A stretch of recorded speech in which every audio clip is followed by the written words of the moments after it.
Welcome to UC Today with me, David Dungay. I have with me today Jacey Moore from Giacom. Let me get that right. Welcome, Jacey. How are you doing? I'm really well, thank you. Excellent. Well, today we're going to be talking about Microsoft Teams and the opportunity for the channel. Before we get into that, though, Jacey, can you give us a bit of an introduction to yourself and Giacom? Sure. So I'm Jacey Moore. I'm the Chief Marketing Officer at Giacom. I've been leading the marketing team for about just coming up on 3 years now. And Giacom, in case you don't know, is a company that delivers cloud software services to IT providers. So we do that through our cloud market, which is a portal designed very much by IT people for IT people. And just to give you an idea of scale, we support 3,500 IT providers who in turn offer over 1.2 million licenses through the cloud market to about 80,000 SMBs right across the UK. So very large provider for the SMB market in terms of cloud software in the UK. We're part of a bigger group. So last year we were acquired by Digital Wholesale Solutions, DWS. So that very much brings together cloud software, comms, telecoms, and actually also cloud billing. Union Street are also part of the same group of companies. Great, thanks. So where should we start? Hybrid working. Let's talk about this. Hybrid working has changed a lot over the last 18 to 24 months. What does hybrid working mean today, and has that concept sort of changed for you over the course of the pandemic? Yeah, I think it definitely has. So to start with, it was all remote working. So suddenly there was this mad panic to get everybody up and running remotely when we were all sent home one day back in March. Then actually gradually, as things have started to ease up and started to be a little bit more of a combination, it's become more hybrid. So cast your mind way back to before the pandemic. And you did have people that were out and about at meetings, joining meetings remotely in the office, but it was very much office first. And those people that were out and about might dial in on one of those lovely dial-in numbers or Skype or whatever it happened to be at that point. And connections were crackly. You couldn't hear who was speaking in the room. And that world, that way of working has just gone. I was looking at some research last week that says there's now 82% of businesses say use video for most of their meetings. Wow. Which is, a really massive transformation. So we've gone. It was actually a little bit easier, to be honest, when everybody was either in the office or at home. Yeah. Now we've got this little mix of things where some people are in, some people are dialing in remotely. It gets a bit more challenging because suddenly you've got conversations going on in the room and people on screen, but can everybody in the room see everybody on screen? Can everybody see the same chat?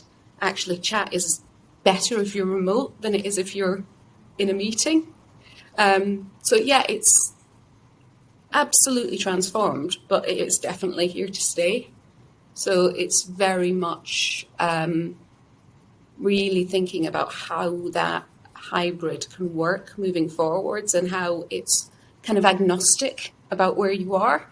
From a technology point of view, you shouldn't have a worse experience in a meeting because you're in a meeting room or because you're remote.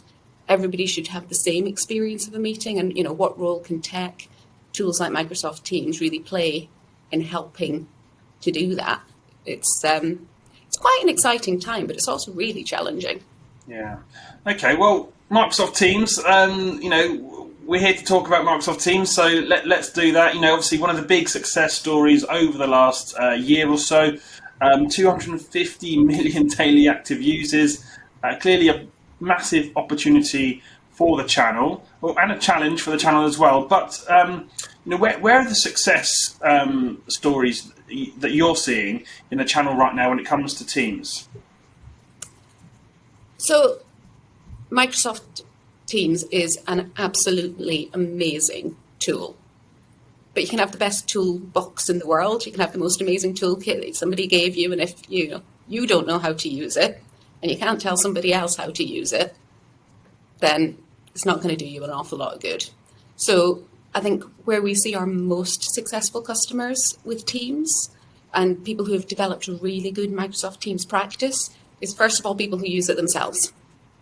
So people who in their own business that have adopted it, who use it, who understand how it can be used, but then also who don't just make it available to people, who actually make sure it's set up properly, who make sure that people are trained on Teams etiquette, Teams capability, and the ways of working that surround it, really. I mean, to be honest, first time Giacom tried to adopt Teams, it didn't work. Now, fortunately, it was very much pre-pandemic because we were very early adopters, but we just had no clear instruction or no clear understanding across the business of, what a different channel was for, when you created a new channel, who was invited to which channels, when you used Teams, when you used email. And we had to have a second go at it, where everybody was trained, we had a structure, we had some ways of working. And I spend most of my day in it. Almost everybody here spends most of their day in Teams. It is just, I can barely understand how we could have worked without it now. But it is really important to have the structure, but also the commitment to starting to use it. Because if you don't, it just sits there and it's not used well. Yeah, absolutely. I mean, so you talk about the pre-pandemic era and obviously that early stages of that pandemic where people were using a lot of tools, a lot of consumer tools, just to get home and keep the businesses up and running. Is that still an issue for the channel now? Trying to displace some of these tools and things, but also driving that adoption of Teams that you talk about. So I think it is still an issue. It's not as much of an issue as it was. So that kind of pandemic panic straight at home, I'll just use the video conferencing that I meet up with my mates on a Friday night with, and that'll mean I can speak to my people at work. A lot of businesses have already done that. Okay, we got something up and running, and then suddenly we wanted to get something that's a little bit more established. That's why Teams has gone from that, 45 million to 175 million to 250 million users, because a lot of businesses have done that. But there are still some that have kind of gone, if it ain't broke, don't fix it. I've already put something in and I don't want to change it again. And really, that's where the channel can help provide that support and expertise to the customers that they serve. There is still an overwhelming need and desire in businesses, and in SMB businesses especially, to use technology to become more efficient, to make themselves more profitable by improving the way that they work and spend time more on added value things rather than non-productive activities, if you like. And actually, Teams, as part of the Microsoft 365 environment, does that fantastically well. Microsoft have got some stats, and I can't remember them off the top of my head, but where they've actually looked at productivity enhancements when Teams is in place, and they're compelling. They are absolutely compelling. So one of the things that we do for our customers, for the IT providers, is pull together marketing materials, sales materials that they can use to talk to the end customer and make that compelling case. Because it's not about this is a snazzy bit of tech. It's actually about this can make your business more productive. This can save you money. This can make you more profitable. And I think that's really the role the channel plays as business advisors to the SMB space. Yeah. Okay. So we talked about the consumer tools out there in the market. A lot of SMBs at the moment. But what other challenges are the channel facing when it comes to adopting Teams and that wider portfolio you talk about? Well, there's time.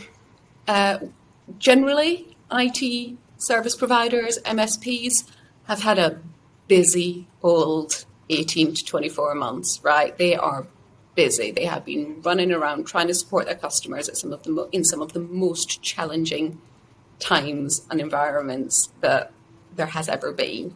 So, really trying to make sure you take the time to put it in properly, to provide the training, to do everything to get customers established properly can be a little bit challenging in the first place. Clearly, that's why you partner with an indirect provider, because the best of us all try and make that as easy as possible for our customers and provide them with packaged materials and kind of go-to resources to try and take a lot of the time-consuming bit away from them there. But I think the other one is IT and connectivity have just become so meshed together now that there's a little bit of a challenge for end customers knowing who to call, right? If we've got this 82% of people using video for most meetings and suddenly your video on Teams stops working, who do you call about that? Is it the person that looks after your connectivity, your network stuff, your telecoms provider, or is it the person that's helped you with the licenses and the hardware and so on and so forth? So I think actually one of the biggest challenges that's going to be coming is that an already busy group of people in terms of IT service providers are probably going to have to start really thinking about what they have in their service offering, because from the customer's end, there is definitely going to be that demand to have one person to speak to have, one provider, one supplier, one help desk.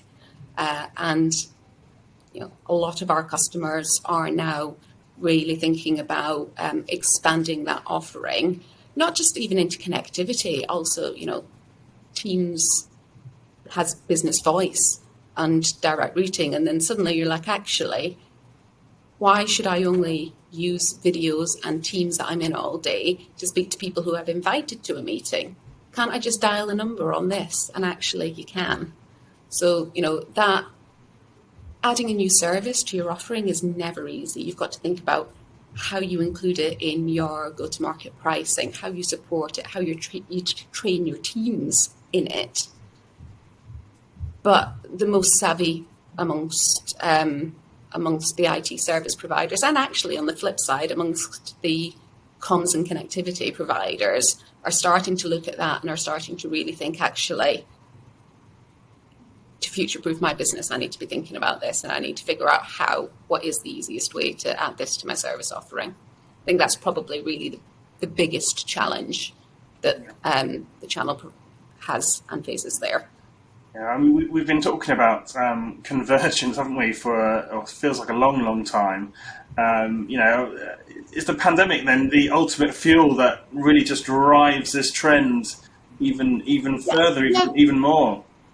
The pandemic and I think, irrevocable changes to ways of working, and that just massive adoption of kind of video first, yes. But there's also some market moments coming up in terms of the big switch off, the move away from telephony first and actually towards connectivity first. So that one's going to be a biggie. And also 5G rollout. Yeah. You don't even need a line these days with an amazing 5G connection. So yeah, it's absolutely all coming together, and it's I know we've been talking about it for a long time. We have, but we're not talking about it in the future now. It's here. We have to deal with it. Excellent. Okay. Well, look, Microsoft has been developing its features for Teams and all its products, for that matter, at a rate of knots. I don't think I've ever seen development cycles like this, and this is across the market as well. They've never been quite so speedy. But let's talk about some features now. What's your favourite feature in Teams that you're using consistently? So I think probably the one that's the most useful feature is some of the new things that they're developing to really take into account that hybrid versus hybrid rather than office or remote. So the feature for when people join in a meeting room where it'll focus on the person that's talking. The feature where actually if you join in a meeting room, it'll show the chat so that the people in the meeting room aren't missing out on those. I think they're probably the most useful. In terms of what I personally like, I love the applause, right? I think it's fantastic. In an office environment, culture is something that's absorbed to a certain extent. It's a way of working. It's an atmosphere. It's the personality of the business. Where you've got people that are hybrid, remote, rarely in, have joined the company and never visited the offices, you actually have to work quite a lot harder at that. So I really love that that kind of fun bit, the bit where you can show your appreciation, the bit where you can laugh, the bit where you can congratulate somebody on a job well done. I think it's really, really important. Yeah, I completely agree. It's so much more engaging. You're sitting there talking into a screen, to have those small interactions with people. The emoticons generally. There's the applause and the thumbs up and all the rest of it. They're great for that, I think. Jacey, just before I let you go, obviously 2022 is coming up. What do you see as the biggest Microsoft trends for next year, and the biggest, most significant trends that will impact the channel? So I think that Teams and the apps and integrations into Teams are going to become more and more and more what people spend the majority of their day in. I think, it's just going to become the window that you open up in the morning. It's got your calendar in it. It's got your tasks list in it. I personally do use some other apps, but apps that integrate into Teams so that I can have them on my windows. And I'm there all day. We don't even use email or Outlook internally anymore. It's only ever used for kind of external messaging. And I think that is going to continue. I think, there's going to be more and more integrations. There's going to be more and more features. And you talked about that rapid development cycle. It's fantastic.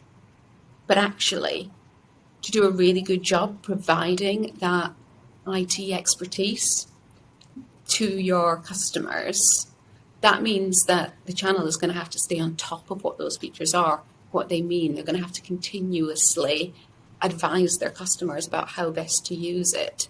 So I think the reporting that's coming out of Teams now, in terms of that usage of it, in terms of how I don't know if you know, but there's a little line at the top that you can press that'll give you the rate of connection in and out. It's a bit geeky, but it's really fun. How well connected is it? How fast is it? What are your challenges in it?